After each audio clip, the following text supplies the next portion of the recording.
But no, I was who was I just thinking of? Oh, shout out to Northwestern. They had a better year than I ever thought they'd have. Yeah. Yeah, and they got they play hard, man. Northwestern plays hard. Especially on defense. Wait, Pat Fitzgerald went to Michigan State. Michigan State. Yeah. That's a top 5 hire. That's a good hire. Yeah. And then Michigan Northwestern, they're keeping their coach, right? He's the interim. Yes. So yeah, but yeah, Fred, earlier, like when you said that, I figured you were probably being sarcastic, but there's people that are literally just losing their minds about everything that's happening with Penn State. I mean, so relax. Yeah, everybody needs to relax. All right, Kemon Spell back in the hunt. Yeah. Yep. Sure Kemon Spell's back in the hunt. I guess Khalil Taylor's also back in the hunt. I didn't realize Kemon Spell was that big. I've watched his tape, but he's like, man, that's obviously a little edited and stuff, but he's a big dude, man. Yep. He's cut. Yeah, he's got Saquon-like build. What do you guys think realistically? And we also heard that he could reclassify. I think if he comes here, man, he's gonna get snaps. Yeah. Probably, yeah. Yeah. He's and that's funny you said Barkley. He's the closest thing to Barkley coming out of high school that we've seen. So I'm not saying he's gonna. He just jumps off the screen, makes plays.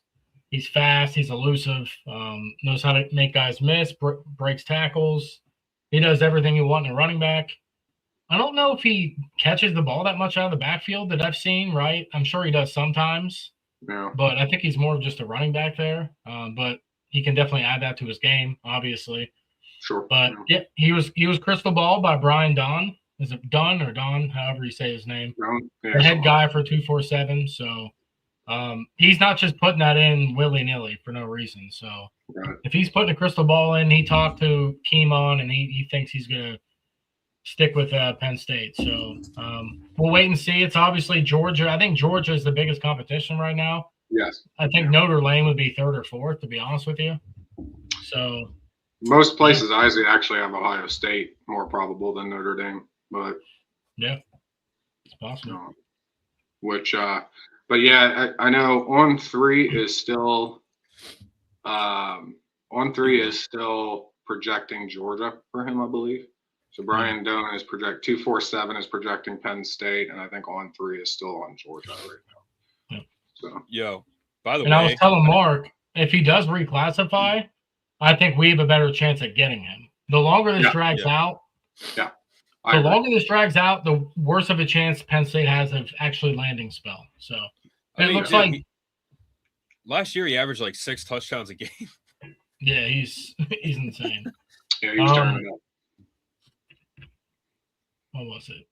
I was just gonna say. It looks like they're trying to put an NIL package together for him for Penn State. The Adidas money's coming in here this summer. Yeah, that's going to be probably 25 mil a year or something. So we'll see. And I believe Chris mentioned this, but just because it's in July doesn't mean you can't put it into a package now.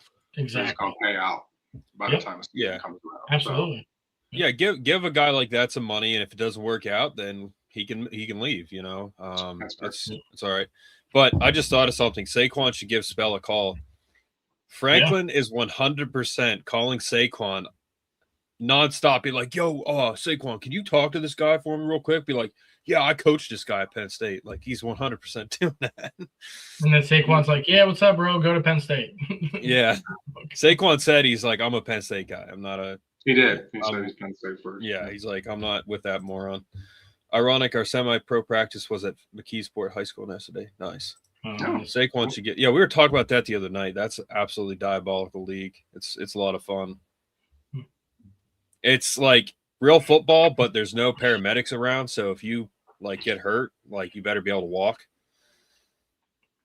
But yeah, I do think if they can give him a bag, then so do it. Go ahead. If Penn State and Matt Campbell want this kid. That's what I'm saying. That's what I've been saying. If they want the guy, don't give him money. Yeah. Of course. And I think he could see some snaps early, 100%. And like Brett said, the more it drags out, the worse, most likely. So let's get him right now if we can. But the fact that he was crystal balled is like, that's pretty wild, you know? Yeah. That's true. Where is the crystal ball? Crystal ball is 247. An RPM is on 3. So it's the same thing. They're just different names. Yeah. All right. So I'm just gonna pull up Instagram and pull up the post that you guys sent. Yeah, So, and it's interesting because they're very opposed at the moment. On 3 is very strongly favoring Georgia, whereas well, they might not have talked to Spell since Spell met with Penn State, so that's true. That's true. They did not. I will say I don't think they've spoken with Spell since his last Penn State visit. By the way, I I don't think Spell's a day one starter, but he's good enough to be. He can compete for it. Yeah, yeah, like the thing with Spell is like he's a guy that you would let him compete for in spring training. Why wouldn't you, right? He'll get carries, I think. Definitely. Yeah. So I know that he'd be a day one starter. Well, no, you'd have to see his spring training results, right? But the coaching, I think with his talent level, they would definitely give him a shot. Like I don't think they'd block him out. Yeah. Now, if it was Franklin, he might block him out because Franklin liked to do that, where he would just play a guy no matter what. He'd put Liam Clifford at RB1 before Kemon Spell. Yeah, like that, because that was what he would do. He would promise guys playing time, I think, and then just and it didn't matter if they were really ready or not. But I think with this staff, just based on like Taylor Mauser's history and stuff, I don't think they work that way. Bro, his highlights are unreal. Like his highlights are pretty crazy. Yeah. That run right there was just diabolical. Like, terrible defense, but he made them look stupid. He made them look stupid. He kind of reminds me because Micah Parsons played running back in high school, and look how fast a guy I know played against him. He played for State High. He played D line, and Micah played running back. Like that's how much of a freak he was, and he reminds me a little bit of him. Like Micah, you couldn't stop him, man. Like this defense could actually be a good defense, but he's so good that he just makes him look like this is D1 talent. Like when they stick out that much against high school kids, because I'm sure these high school kids are probably like pretty good athletes, and he's just schooling all of them. Yeah. You know, his long speed is impressive. He's very fast. Yeah, like if you guys ever have really nice too. Yeah. Those of you guys listening, if you ever have time, watch like LeVar Arrington high school highlights, Ray Lewis high school highlights. Yeah, those are ridiculous. Like they're not stupid. And even LeVar in college, man, like they don't even look like they should be on the field. Like they look like they're just so much better. Yeah, LeVar made before they ever got to college. I remember when Arizona came in '99, and like Dennis Northcutt was on that team. Trunk candidate was a Heisman contender, and LeVar made that team. They were number 3, we were 4. He made that team look like a JV team. He was so much faster. Then you had Courtney Brown, and they were 1 and 2 in the draft the next year, the one that Tom Brady went in. So yes, he was crazy. It reminds me, Journey Brown highlights, dude. Journey Brown ran for like 700 yards in a game, or didn't he run for like 700 yards? I think he still has the because I did track, so I think he still has the 100-yard dash record for Pennsylvania high school. Wow. I think he still has the state record. It was like 9.8 or something like that. It was like 10-1. It was like 0.4 a second off of Usain Bolt. That's saucy though, man. But he was so fast. I mean, he would have been one of the best running backs Penn State's had, but he had that heart issue. So yeah, it was a shame. Yeah, and look at this, man. Like, imagine if we got him over all of these schools, except for Notre Dame. They don't count. Yeah. I can't see, like, there's a few schools in there that maybe still have a realistic shot at him. Like, really, it probably is down to Penn State and Georgia, realistically, at this point. But Ohio State, nervous. I'm always nervous when I see them skulking around. Yeah. But They really are, like Thomas said, like they are kind of like falling apart right now. I mean, it's still Ohio State. They have great. I was talking to Mr. Bucknuts, and he's like, "Yeah, we got like 2 great receivers. You know, Chris Henry and the other guy I can't remember. I think they'll be just fine, but I think they are kind of going for an Ohio State standards. Like they're probably going to be in a bit of a couple down years here with Lord Farquaad as their QB. So it could be. And the other thing that I guess in their, not that I need to defend Ohio State, but in their defense, they may also be trimming the trees, so to speak, where it's like, do we really need this guy? Do I really need? Because they have the luxury of having a ton. They're one of the few schools left that does have an unusual amount of depth still sitting in their list.